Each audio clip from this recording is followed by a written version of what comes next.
Okay, ladies and gentlemen, we have a quorum, so we're now going to call to order the regular board meeting for the Tuscaloosa City Schools, March 7th, 2023.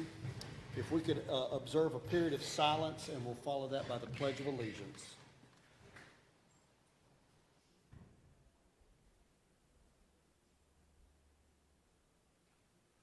Attention, salute, pledge. I pledge allegiance to the flag of the United States of America and to the republic for which it stands, one nation, under God, indivisible, with liberty and justice for all. Okay, good evening, everyone. Good evening, board. All right, board, at this time, may I have a motion to adopt this regular board meeting agenda?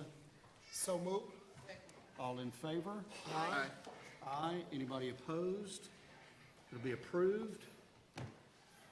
Item number 4, may I have a motion to approve the minutes of the February 21st, 2023 regular board meeting and the minutes of the February 28th, 2023 called board student hearing meeting. So moved.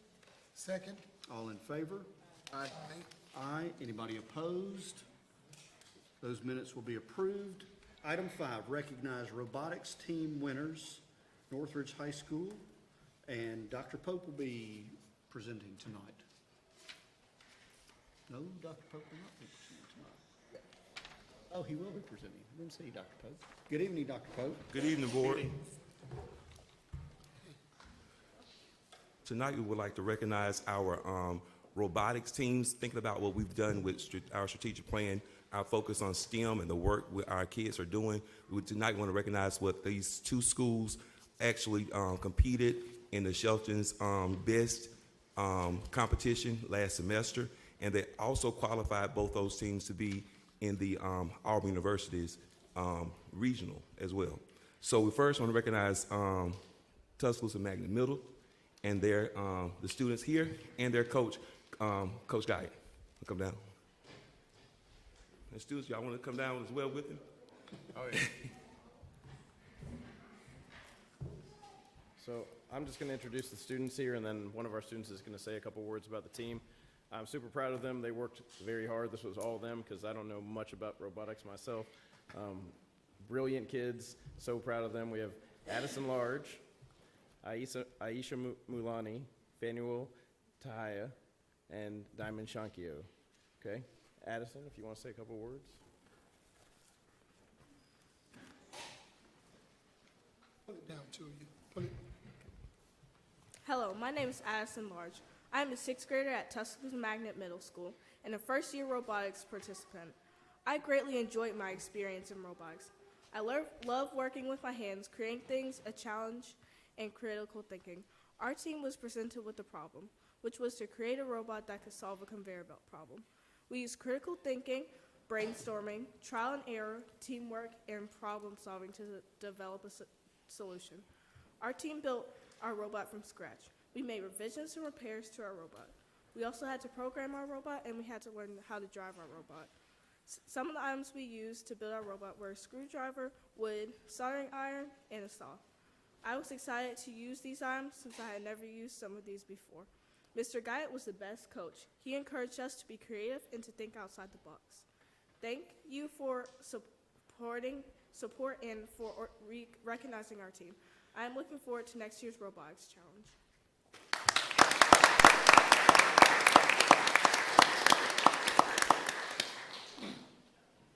Say something. Go ahead. Hey, we just want to say that is, well, get their attention. That is just an awesome job, and we really appreciate you all going out there and representing our school system the way you did. Just want to say thank you from the entire board, and keep going. And it is so great to hear you say you're waiting on next year to be even better. Thank you. So, board, we want to keep the recognition going. We also had Northridge High School, and they were also the one in the Shelton's competition, and was also in the regional as well. But while they were there, they won more awards, and they have some recent awards as well. So Ms. Fuller is the sponsor, and she's gonna come up, and Riley North is the president, and I would like for all the young men to come down from Northridge High School that was on the robotics team. And as they come down, everyone give them a round of applause. Congratulations.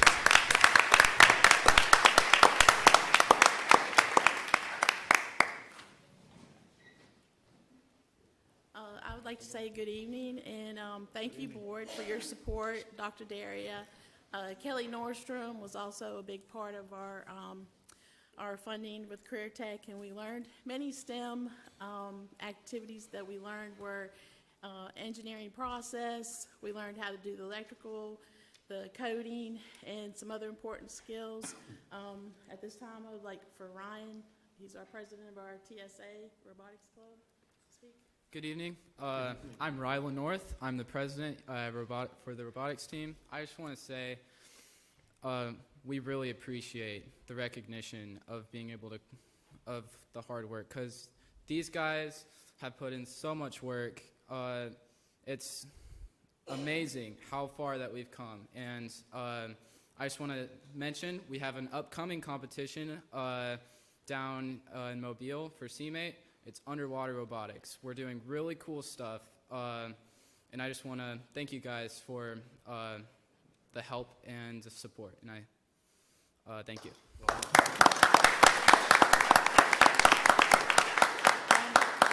One last mention, we have one student that won the Engineering and Transportation Award at the UAB Science and Engineering Fair last week. We have 2 students that have won second place in the underwater sea rove cleaning the world's ocean. And, you know, we look for many more opportunities at the University of Alabama. We'll be competing, and we'd like to thank you again. Thanks for your support. Hey, guys, hold on 1 second. Hey, everybody, hold on 1 second. Hold on 1 second. I don't know if this mic is working. Go ahead, Ms. Powell. I just wanted to thank all of you for your hard work outside, in and outside of your classes. You guys are an amazing team together, and I was looking at the notes here, and a lot of these names we see over and over again, and I'm just very impressed by all of you, and thank you for representing your school so well.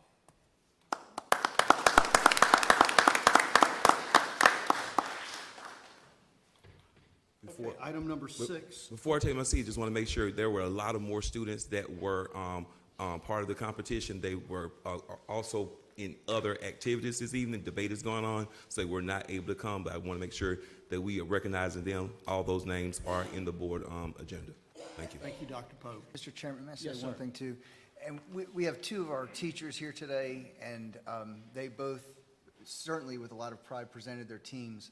But in many cases, we're learning this as we go through this. So to have educators like the 2 here and the others they represent who are willing to get out there and learn more about how to do this so that we can have these kind of offerings for our students and to be competitive. An enormous thank you to our teachers for being those teachers that our kids deserve and need. So we just want to say thank you to you both.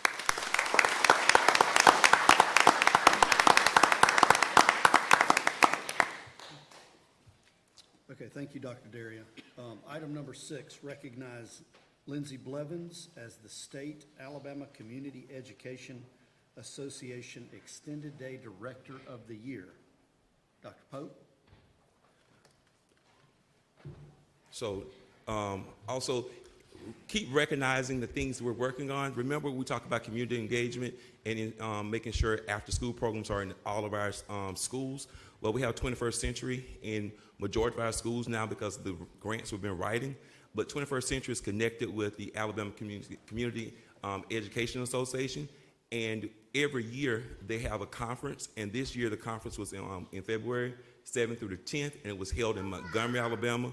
And when they do, they have awards that are recognizing great things that's going on with individuals, part of the association, and looking what schools are doing and school districts are doing. This year, we were afforded the opportunity for our teachers, directors, 21st Century directors to attend, and also our federal programs director, and also our community engagement administrator, Ms. Ingrid Edwards and Vertus Giles Brown. So tonight, we're recognizing one of the 21st century and extended day leaders in our district, Ms. Lindsay Blevins. She's been working in the role of the director, I want to say 12 years at Skyland, 10 years at Skyland Elementary School. She has done a dynamic job, just recognizing within our district. We recognize her all the time, but probably not enough for the work she's doing, because 21st Century is a lot of work with a lot of money coming into our district, supporting the kids after school learning and different things with enrichment. So tonight, we're recognizing her for being awarded the Extended Day Director of the Year. So tonight, Ms. Lindsay Blevins is being recognized from the State Department, and we're going to recognize her tonight.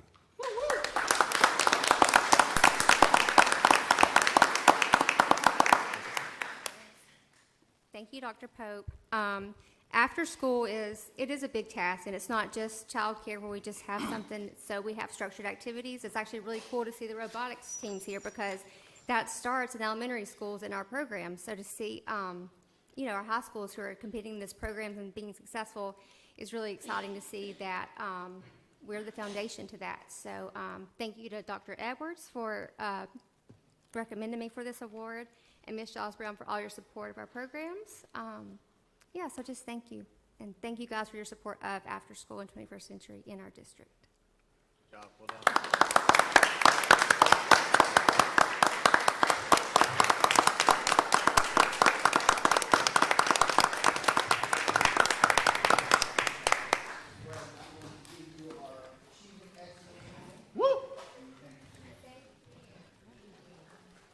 Ms. Blevins, on behalf of the entire board, congratulations for your statewide honor. We're certainly always super proud when our teachers go above and beyond, which you are doing each and every day, and we're super proud of all of your efforts and all of your work. So thank you on behalf of the board.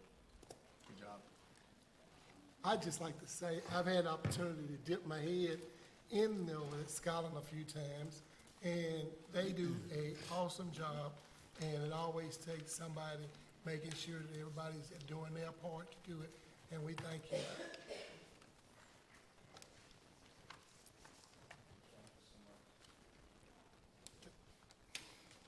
And as your prize, you have to stay for the rest of the meeting.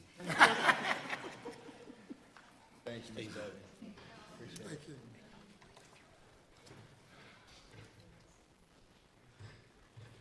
Okay, moving along to item 7, public comments on non-agenda items. Once I call your name, if you will approach the podium, please. I'll give you 5 minutes to speak, and I'll give you a 30-second warning.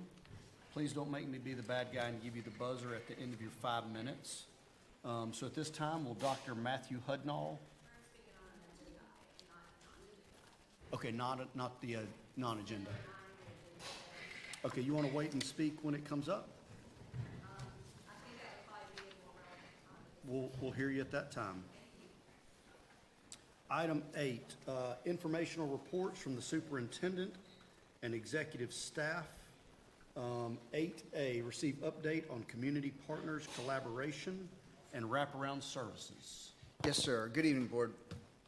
This is just an overview of, there's no content in the agenda. I just wanted to kind of give you an update on some discussions that we're having, and Dr. Thompson-Jackson is actually going to tag team with me on this one. As you know, we opened New Heights in January. A continuation of the New Heights discussion, we convened, Mr. Page from the Chamber convened a meeting in December of several individuals from our community with a concept that is actually out of Tacoma, Washington, called the zone. And the idea of the zone is taking an identified area of a community and really putting wraparound services in every way in that particular area for potential outcome.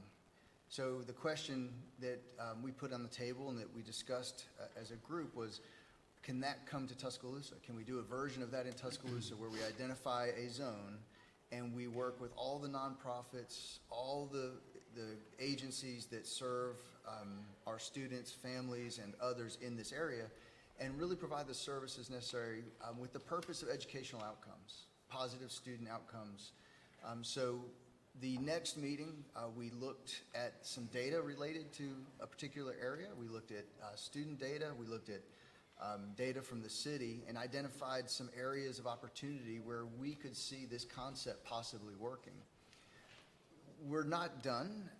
The discussion is potentially bringing somebody on as like a project manager or a social worker that would help kind of live this concept out and help organize all the agencies so that we could see substantial change in a defined area, again, with a focus on the K through 12 students in the area. The individuals, the groups at the table, I think see the potential for this and the outcomes for this and the optimism that this has worked in another place, and I think we've got enough resources here to make it work here pretty well. But it's only in discussion at this point. We meet again on March 22nd, where we will look at a potential job description, of funding. How do we fund a position? So we're in conversation with others to see how that can work together. We believe the city schools, and the discussion we've had with the representative group of community leaders, is we believe that this can be housed out of New Heights. It is definitely an extension of New Heights. It is what we envisioned for New Heights. We just didn't think we could get here so quickly. So we've got kind of an accelerated path here. So our next meeting will look at a job description, funding, and really look to see who else needs to be around the table to organize this in a collective impact model in a defined area with a focus on educational outcomes for our students. So it's exciting. What I'm appreciative of is a group of community leaders who keep saying, how can we support, how can we be better, and how can we make sure our young people are highly successful. So that has been really great. Dr. Thompson-Jackson, please fill in where I may have missed, ma'am. You did wonderful. I'm thinking basically it's not territorial, so it's open to everybody and we're listening, and the community will benefit because it is a house-by-house approach. It's going in, taking 5 or 6 houses and starting there and then going from there. And I don't know, I'm just gonna say, we collectively, between the person on that end and the person right here, are pushing that it be housed under Tuscaloosa City Schools. It does not need to be housed anywhere else, and someone guiding us, we need to be the North Star on this. Let us guide it and let our faculty and staff and, parents be the leaders on this venture. And Dr. Thompson-Jackson had a meeting with several of the nonprofits in our area to kind of brief them on this too, and we've already had a response from some saying, I think we can plug in here and be a partner in this concept. So we're briefing you to inform you. We're not at action yet. We're not at allocation of resources. Certainly open for more conversation. We'll learn more again when our group meets March 22nd or March 21st. But we just wanted to kind of inform you of where we are and, again, appreciate our community leadership looking at things differently and focusing on our students. So that's where we are on board, and we just wanted to let you know where we are at this point. And I was gonna say, I can't do it, and Dr. Sherrod probably knows it, but what's the young lady name that layered the statistics on? Jayla, yes, from the city. And when Jayla just said the most interesting, we know this as social workers and other people know it, but you don't know it till you hear the statistics. How many of our families live in non-ownership homes? And it goes back and it correlates to attendance. Our students not attending. It was a strong number. So if we are moving from house to house to house to house, we're not coming to school, which for me means our school districts get hit with that failing grade. And people in the public don't understand, you cannot blame teachers, you can't blame parents, but you gotta look at some things that are consistent with the data. And it's not that we can go out and buy everybody a home, but home ownership does mean a lot. Just being steady. Mr. Chair, Board, Dr. Derry, everybody in the audience, I couldn't be still tonight without, this subject coming up. But I remember when this first came about New Heights, and we were talking about selling it, you know. But to house all those wraparound services and to continue to do things for our community is only helping our children. Because if you can't get around, like you said, you're gonna miss school if you from house to house, or it's a lot of stuff going on in our households. But for to be that board and superintendent to understand that's the pipeline to education and to help our students is very important. So I just gotta tell you again, thank you, because we talked about it and we kept talking about it, but you were making a move with it. And so I just appreciate it. It just does my heart great to hear this too, because it's important. Good stuff. Thank you. So we may have a recommendation in the future for resources and next steps. Our next step right now is to meet again with our group and see what's possible. One thing that is important to the whole group, I think, we don't want to have a false start, and we don't want to do something that we're not committed to being successful. So we're at that point now of making sure our plan can actually take place and can be highly effective. Excellent. Thank you, Board. Dr. Darian. Okay, item 8B, we will now receive a CARES financial update from our CSFO, Mr. Jay Duke. Good evening, Mr. Duke. Good evening, Mr. Chairman, board members, superintendent, ladies and gentlemen. I appreciate the opportunity to give an update on the CARES Act funds as of January 31st, 2023. This is a continuum of some previous reports, and as I mentioned last time, I'll do this monthly until these CARES funds run out in September of 2024. CARES 1 is complete. That's the one on the left at 100%. It's been complete for a while. CARES 2 is at 84%. That's up from 79% the last time I presented through December. So we're at 84% either spent or encumbered those funds, which means there's 1.9 million remaining. That sounds like a lot. Keep in mind we have a large intensive summer program, and some of the funds will be used for that. CARES 2 ends September 30th of this year. CARES 3 is up 1% from the previous month, and it ends September of 2024, and it will have 2 summer budgets to go, so that's why it's not as advanced so far. We're not as far along in that. And also know it'll pick up some expenses that are currently being paid in CARES 2. When CARES 2 ends, we'll shift some things over to CARES 3. I've added 1 page to the report versus last month, just to give you an idea. You've heard me mention that we've got some employees that are paid. And I want you to know when you see these numbers and this data that not all of these were hired for ESSER. Some were not. Some are just shifting the funding source and parking that over in CARES out of our general fund. And you've heard me over the past 2 years talk about how we've got savings in the general fund, and that's where we built that up, because some of these positions were previously paid out of the general fund. And so there's a little bit of a breakdown, a little bit more information for you versus the prior reports. And dollar-wise, $163,000 in the month of January was paid for salaries and benefits out of CARES 2. CARES 3 was $164,000, a total of $327,000. If you annualize that, that's almost $4 million.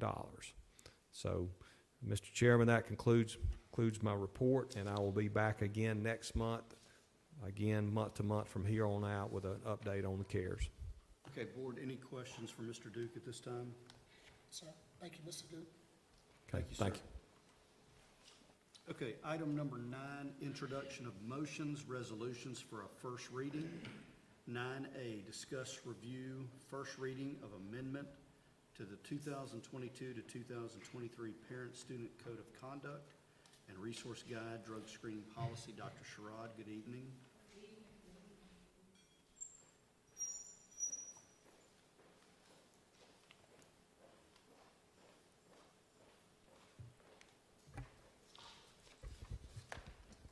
Good evening, board members, again. In your packet, you should have the information. You should have the first part is the old language that we currently have in our code, and we're simply removing first offense and the offenses after that. And the new language is listed at the bottom. And then also the key points are, we will continue to take a strong position against fighting in our schools this year. And the recommendation revises all Class 2 incidents to be referred to the Disciplinary Review Committee for review, and this revision will be communicated with families during our school assemblies as well as social media, and also updated in our code on the website. Are there any questions? Okay, before we take questions from the board, we'll now allow the public to speak on this agenda item. When I call your name, you'll approach, and you'll have 5 minutes to speak on this agenda item. Dr. Matthew Hudnall. Good evening, sir. Hello, thank you. Matthew Hudnall, 11351 April Sound Drive, Lake Tuscaloosa. I want to start by saying, under the prior item, agenda item 8A, got really excited there because I heard data. So I very much support and appreciate data-driven and data-backed decisions. So I was quite eager to hear about data that might be in support of this proposed agenda item under consideration. Because after all, we definitely don't want to have a false start in making a bad decision here. So the proposed change before you is to eliminate the statement that says, prior to determining the appropriate administrative response, the principal or their designee will consider the student's prior disciplinary history. So that language stays for Category 1 offenses, and it stays for Category 3 offenses, but it is now eliminated for Category 2 offenses. So for Category 2 offenses, that is no longer a consideration. We don't consider the student's prior disciplinary history, at least according to the format of the existing proposal. It's possible Scribner's error, I'm not quite sure, but that's the way it's presented before you today. So I would ask you to consider a couple of situations. A student with no prior disciplinary history who makes a sarcastic or maybe irreverent remark to administrator, that's a Class 2 offense, they could possibly be sent to alternative school or even expelled if it's their first offense. They could certainly be recommended for that. Similarly, a student who possesses Tylenol or Midol, 2 over-the-counter prescriptions, Class 2 offense as well.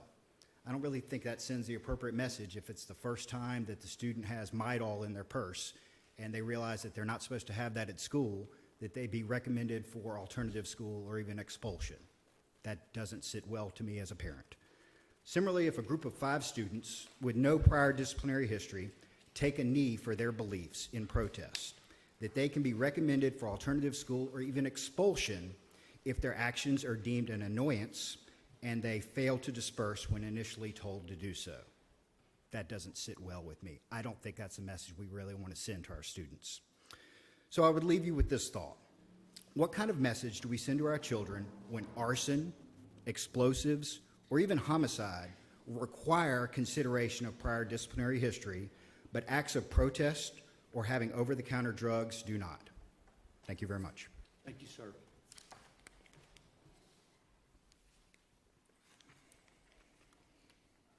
Okay, Ms. Allison Hudnall, good evening.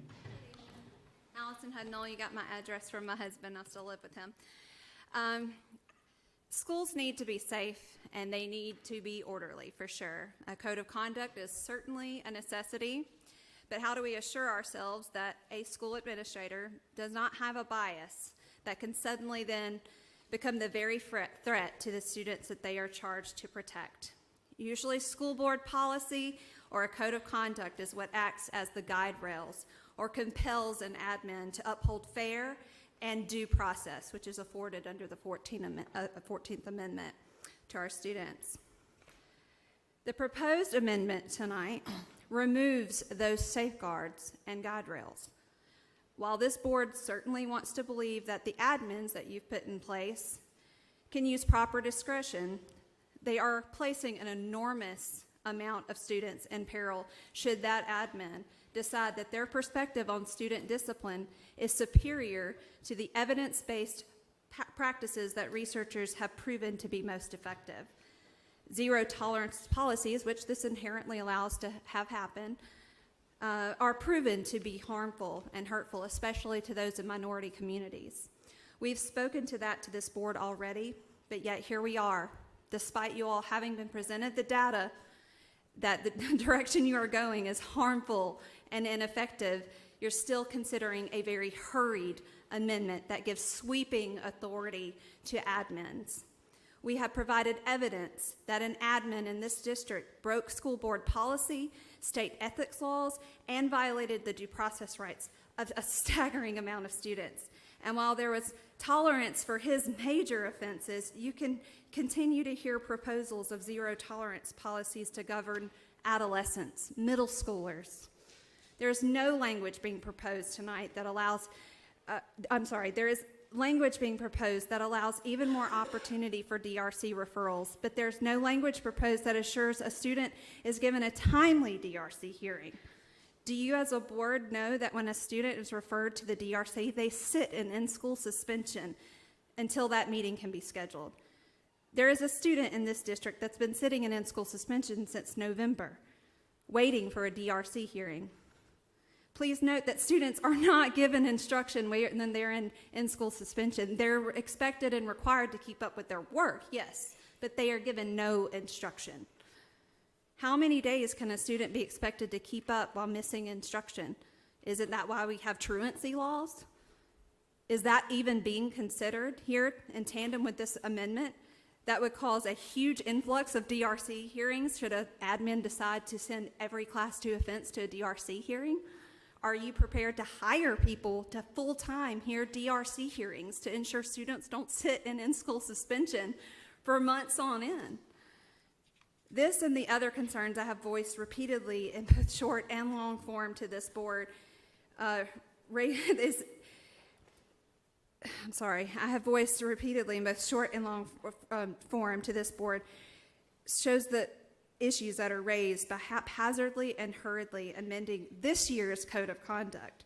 Perhaps more time is needed to bring in stakeholders, educational policy experts, maybe even parents and students to the table to help create a policy that protects our students' rights to due process, allows them to have the proper opportunities to learn from mistakes before they have the entire trajectory of their educational journey forever changed. You all made some wonderful points earlier about those wraparound services that are needed because students that bounce around to other schools are inherently at risk of being lost.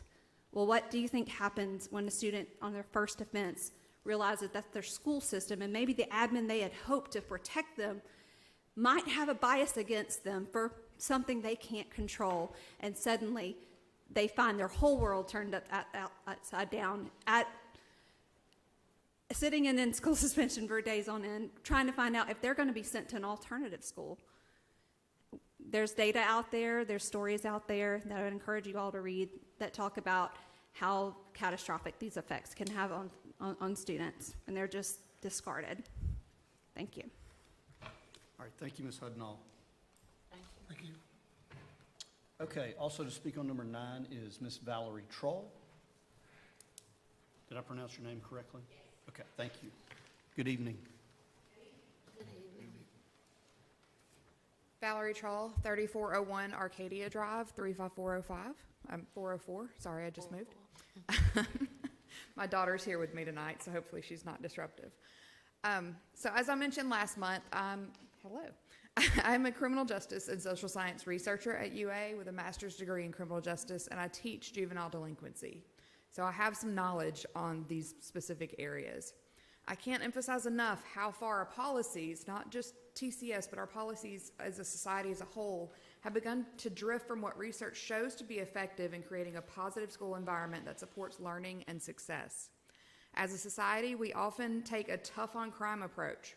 Our country's population accounts for 4.2% of the world, but 20% of the incarcerated people in the world. This begins early on with overly strict and unproductive policies at the juvenile level. The proposed change to the Code of Conduct increases sanctions beyond the assigned level of the bad behavior. Fighting is listed as a level 2 offense, but this would officially enact level 3 consequences. As adults, if we commit a driving violation that warranted a traffic ticket, would we accept them arresting us instead? A fight is not comparable to the other level 3 offenses outlined in the Code of Conduct and should not be treated as such. When penalties are enhanced, we consistently see the greater penalties impacting students of color far more often than white students. From top to bottom in the juvenile courts and the adult criminal justice system, you can see mass disparity in how people are treated that can only be correlated with their skin tone. While the proposed policy suggests that discretion will be used in whether the fight should result in removal from the school through the STARS Academy suspension or expulsion, history shows clearly that this discretion will benefit white students and harm students of color. I'm a college-educated white woman. I'm cisgender, heterosexual. I was raised in a Christian household in Alabama. Aside from growing up poor and not being male, the decks are generally stacked in my favor. My daughter's going to have a lot of the same things as she grows up. But her classmates, her 2 best friends at school, a little boy named Rico and a little girl named Riley, are not likely to see the same benefits that she will because her skin tone is much lighter. My family is years away from dealing with all the drama of middle school, but I already dread it.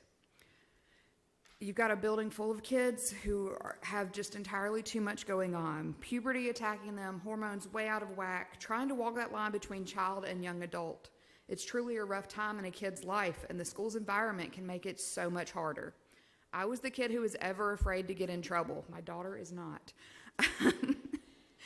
But I couldn't avoid the girl who decided she had it out for me because I was an easy target and she attacked me in the hallway. If that happens to your kid, do you expect them to stand there and take it? Do you believe someone who didn't witness the event would be able to determine your child is not at fault? The goal behind strong consequences is to deter someone from making bad choices. If the penalties are harsh enough, they will decide it's not worth it. In criminal justice, we call this deterrence theory. You get 3 results when you study deterrence theory, and it breaks down to basically three types of people. The first, people who are just rule followers. They're going to do what the rules say, and that's what's going to happen.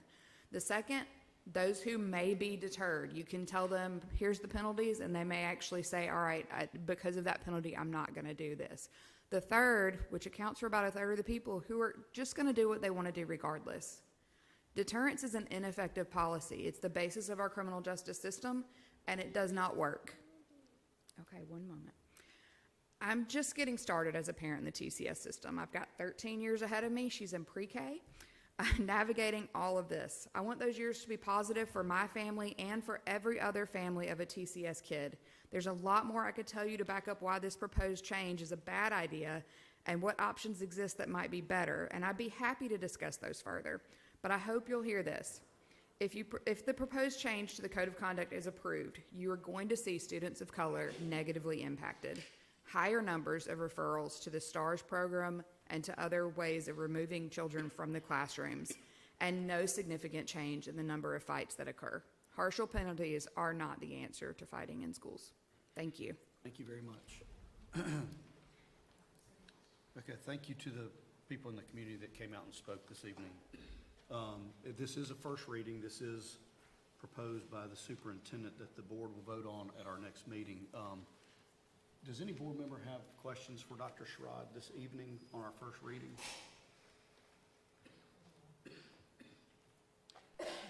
Dr. Sherrod, my only question tonight is,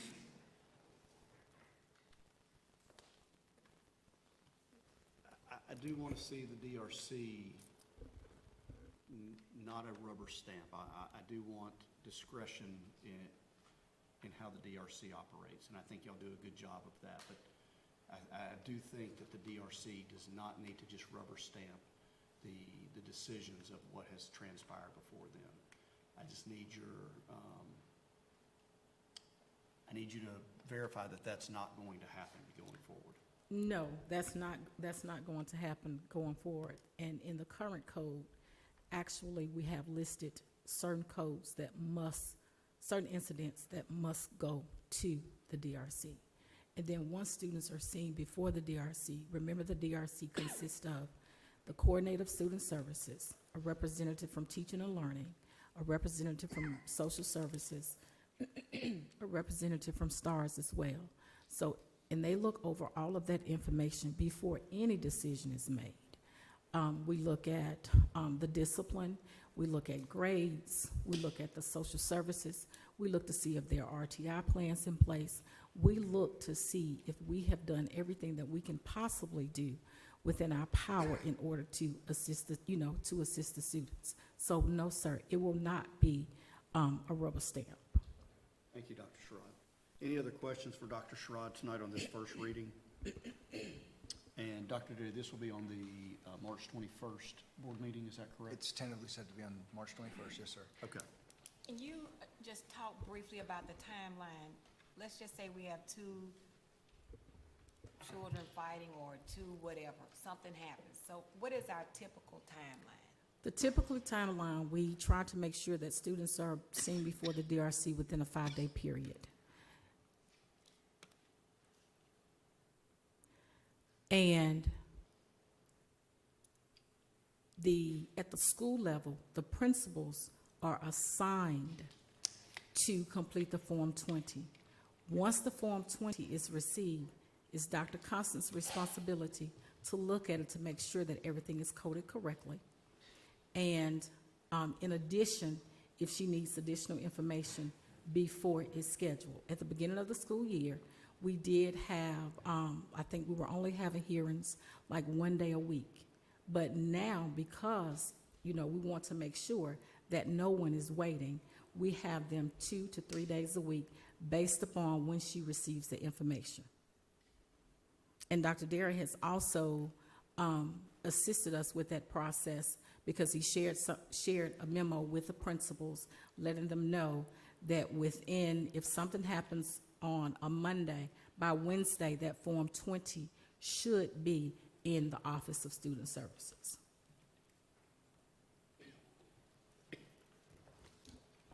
Any further questions tonight for Dr. Sherrod? Okay. No, ma'am. You can send me an email, though. Huh? You can send me an email, though. Okay. All right, thank you, Dr. Sherrod. All right, so now that moves us along to item 10, the consent agenda. Board, we're going to move off the consent agenda 10B. So 10B is going to go off consent and will now be 11D. Okay. So board, may I have a motion to approve consent agenda items A1 and A2? Second. All in favor? Aye. Aye. Anybody opposed? Those will be approved. Which brings us to item 11, which is the regular agenda items for final adoption. 11A, approve superintendent's recommendation regarding changes in personnel. Dr. Cameron, good evening, sir. Good evening. You have the superintendent's recommendations regarding changes in personnel. You also have a supplemental list. I will go through both lists with you. Starting on page 1, you have 6 resignations, 1 new certified personnel, 1 transfer to certified personnel, 1 new support personnel, 1 transfer of support personnel, 3 part-time extended day tutors, 5 approving of 3-year principal contracts pursuant to the Teacher Accountability Act. You have 1 non-renewal of a principal contract at the employee's request, 1 current employee who will become a bus driver, 2 requests for leave of absence, 1 2-day suspension for certified personnel, 171 Summer Learning Academy contingent upon student enrollment, which takes us to the supplemental list. You have 2 resignations, 1 new certified personnel, 3 new support personnel, 1 22-23 contracted coach, 1 22-23 contact coach removal, and 2 part-time extended day tutors. Okay, thank you, Dr. Cameron. Board, are there any set-asides by number for a separate vote? Number 4, Mr. Chair. Number 4 on main list will be set aside. Number 13 on the main list. Number 13 on the main list will be set aside.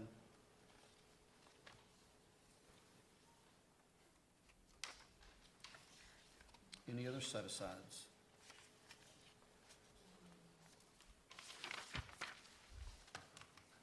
Last call for set-asides? All right. Accepting number 4 and accepting number 13, may I have a motion to approve? So moved. Second. We have a motion, we have a second by Mr. Hamner. Questions, discussion for Dr. Cameron?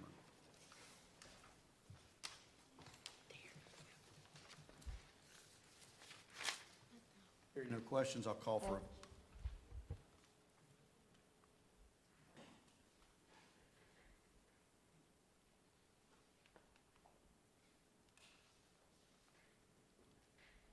Hearing no questions, I'll call for a vote. All in favor? Aye. Anybody opposed? Those will be approved. Board, may I have a motion to approve number 4? So moved. Second. Questions, discussion? Hearing none, I'll call for a vote. All in favor? Aye. Abstention. We have one abstention by Mr. Simmons. Any nays? That will be approved. Board, may I have a motion to approve number 13? So moved. Second.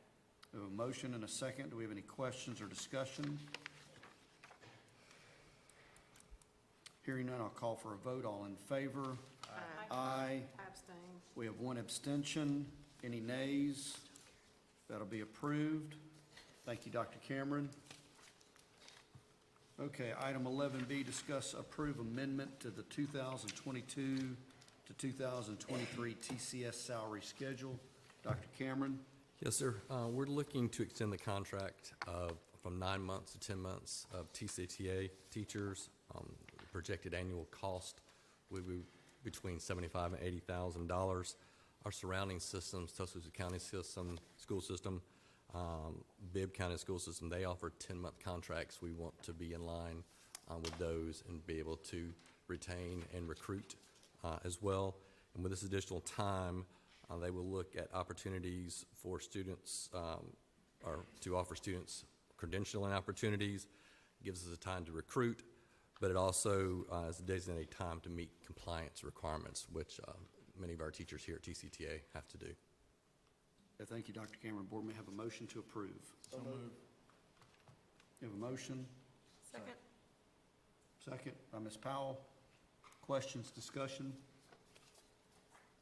Will this process be thoroughly explained to all the employees in the building? Yes, sir. How So much information have they gotten already? they received, Ms. Branch spoke with them yesterday, and then if this is approved tonight, Ms. Branch will go to each individual teacher and ask if they would like to be moved from a 9 to a 10-month.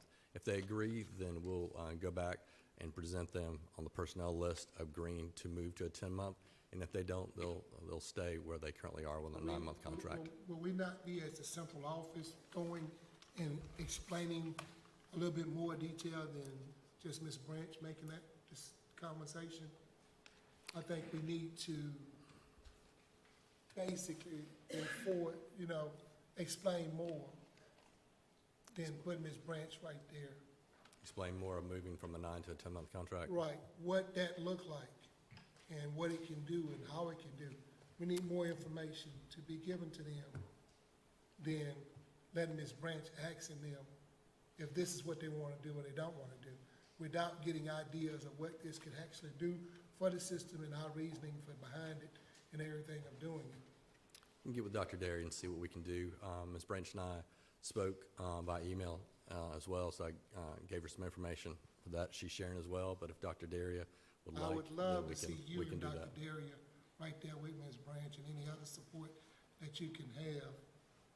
We'll talk with Ms. Support. Branch, Mr. Lucas. We'll look at it. I've spoken with her again about the concerns that were brought to your attention.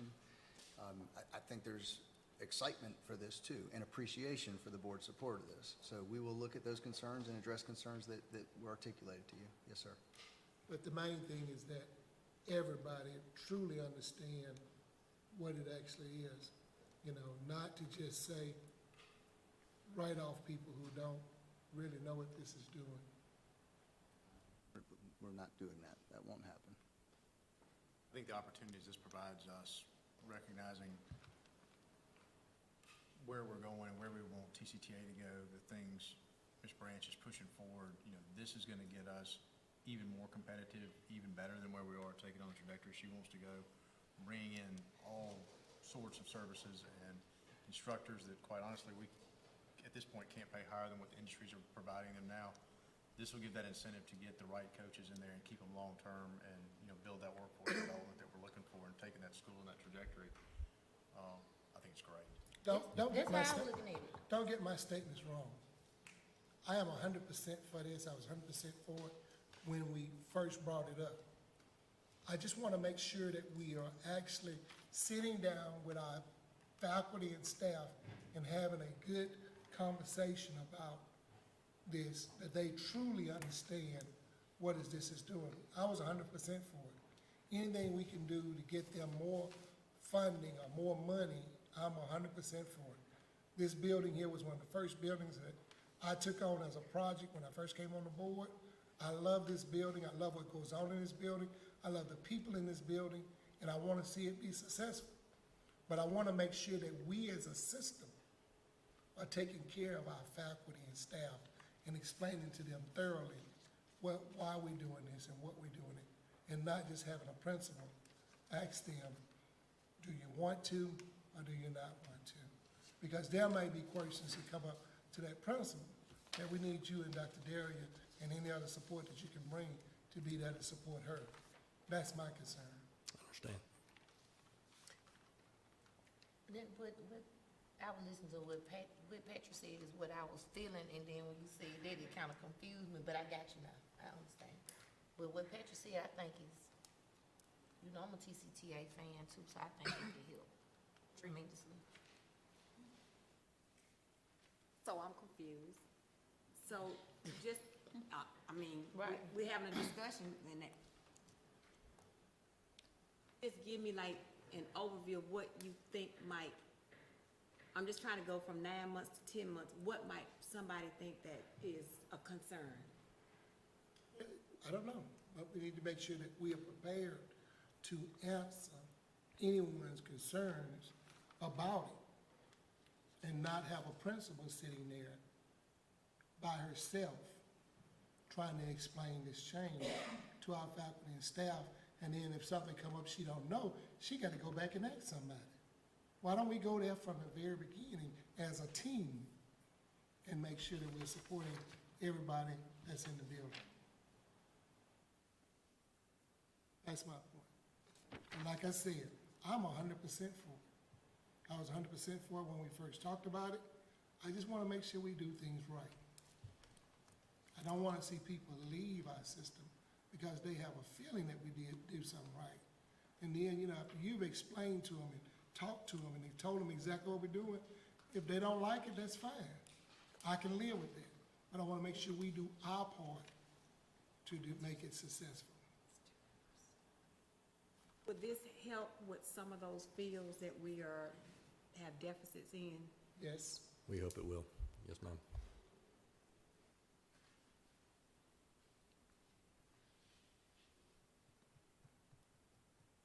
Any further questions or discussion before I call for a vote? Okay, all in favor? Aye. Anybody opposed? That will be approved. Thank you, Dr. Cameron. Item 11C, discuss approve network-wide area bid number 2023-3. Mr. Jenks? Hello, sir.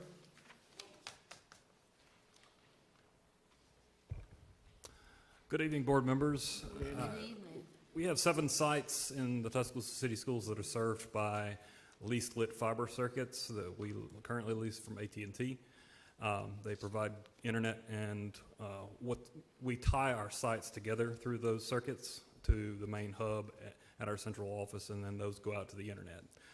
Our 3-year contract is up at the end of June 30, and so we had to bid out those services again.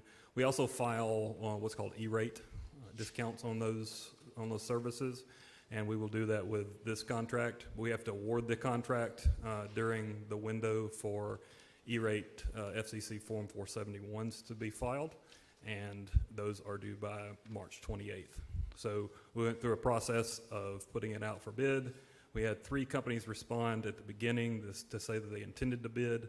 We only had 2 bids that actually came in. Those were listed in the materials provided. Both AT&T and C Spire bid on the project. It really came down to the cost that each company was willing to provide. They didn't, both companies waived construction costs to be able to get to our school sites, but C Spire was significantly lower in cost for the month-over-month service. And so it is our recommendation that we award the contract to C Spire. What questions can I answer for you? Our first board may have a motion to approve. So moved. Second.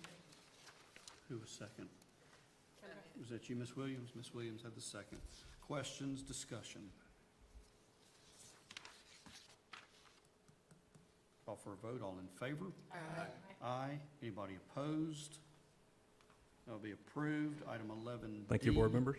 Thank you, Mr. Thank you, Banks. Chris. Appreciate you. Item 11D, discuss approved bid 2023-4 for the proficiency platform. Dr. Pope? Yes, board. This proficiency platform is called Pathways to Proficiency. In our supporting the priority schools, we're focusing on looking at where students currently are based on ACAP, where we had a deficit in our district where ACAP became an assessment for the State Department for accountability, but we didn't have anything that was closely aligned to what ACAP is actually assessing our kids. So we did a vetting program process and actually found education material system testing company, and they have a platform that actually connects directly with how ACAP is presented on the assessments, the standards, and the level of rigor that the kids are actually questioned on the assessment.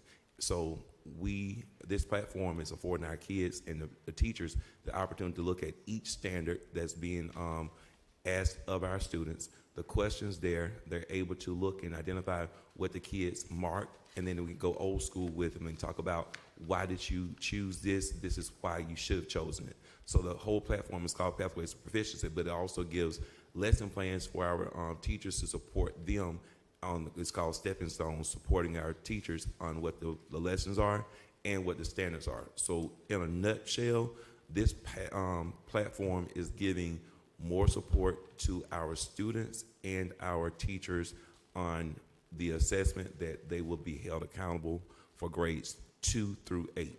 So we started out as a pilot for our priority schools.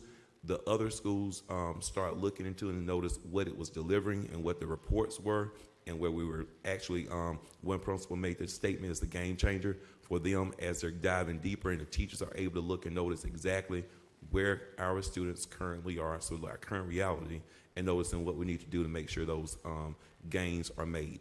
Our goal is for all students are learning at the level that is expected of them, or grade level. So based on state standards, we're not shooting in the dark. We know exactly where our kids are when we took this assessment, but our support now is to spread it across the entire district. So this was an opportunity for this platform had to be bid out because it was not on the list. There was only one bidder, which was the EMS company. So tonight, our ask is for this to be approved. All right, thank you, Dr. Pope. Board may have a motion to approve. Chairman, may I make a quick comment? Yes, sir. The EMS is the name of the company. On the recommendation, it says Eastwood Middle School. That's the wrong EMS. This is a district, and that's why we want to make sure we clarify that. Yes, it's for this contract is for, I wanted to say this too, when every principal, I'm glad Dr. Derry cleaned it up because it wasn't just Eastwood Middle School. It's for every elementary and middle school in our district. And when they saw it, they were like, we need it, we want it, our teachers love it, and that's what we are. Okay, board may have a motion to approve. So moved. Second. A motion and a second. Any questions? Any discussion? Call for a vote. All in favor? Aye. Anybody opposed? That'll be approved. Item 12, unfinished business, of which there is none to attend to. General announcements, spring break next week. Spring break. So don't forget, the Monday that everybody's back from spring break, we have the meeting, excuse me, with the city council, is that correct? And that'll be at City Hall at 11:30 on Monday, March 20th. Our next board meeting will be Tuesday, March 21st. Yes, ma'am. At 4:30, I would wanted to make sure I remind everyone about the band room dedication to Mr. Imanino at 4:30. Dr. Deary, I know will be there, and I hope all the rest of you all will be there as well. What day is that? Monday, March 20th at 4:30 at Bryan Auditorium. Okay. Does any board member have any other announcements? We got a birthday boy in the house. Who? You. I don't have birthdays anymore. But thank you. We got an annual year celebration going on. Thank you, okay. I appreciate that. Any other announcements? Hearing none, we'll stand adjourned. Is everybody gonna do the mayor's cup? I think we need shirts. For the what? The mayor's